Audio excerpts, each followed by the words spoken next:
অর্থ হইল এই বৃদ্ধের এই দুর্বলতা তাকে চাদর গায়ে দিতে বাধ্য করেছে।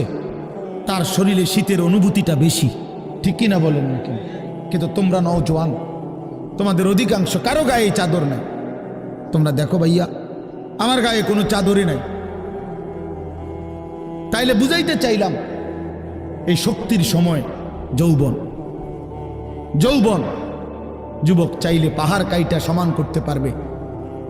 যুবক চাইলে সাগর নদী মাটি দিয়ে ভরাট করে দিতে পারে। একটা এলাকার যুবক ছেলেরা যদি চায়, সবার হাতে হাতে মদের বোতল পৌঁছাই দিতে পারবে। একটা সমাজের ছেলেরা যদি চায়, সবার হাতে হাতে নামাজের মুসল্লাও তুলে দিতে পারবে। অতএব ছেলেরা, তোমরা যারা যুবক আয়োজন করছো, আমি তোমরা উৎসাহ দেই, একটু আগাও, এখানে থাইমা যাইও না। একটা মাহফিল করছি, এক ফোটলা বিরিয়ানি খাওয়াই দিছি, খালাস না বন্ধু, একটু আগাও।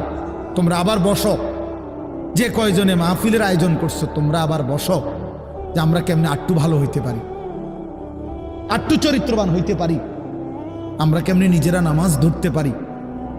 একটু যদি হিম্মত করো যুবক, ইনশাআল্লাহ ভালো হবে।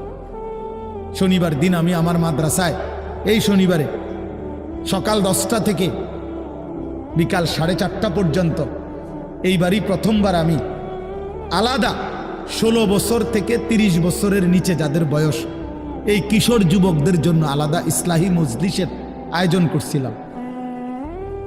আমার শায়েখ আল্লামা মুফতি মুশতাকুর নবী সাহেব বয়ান করছেন, আল্লামা মুফতি আমজাদ হুসাইন সাহেব বয়ান করছেন, হজরত মাওলানা মুফতি ইউসুফ বিন ইকবাল বয়ান করছেন, আমাদের কুমিল্লা ক্যান্টনমেন্টের বড় একজন শিশু বিশেষজ্ঞ ডাক্তার মিজানুর রহমান উনি বয়ান করছেন, আমি নিজে কিছু কথা বলছি।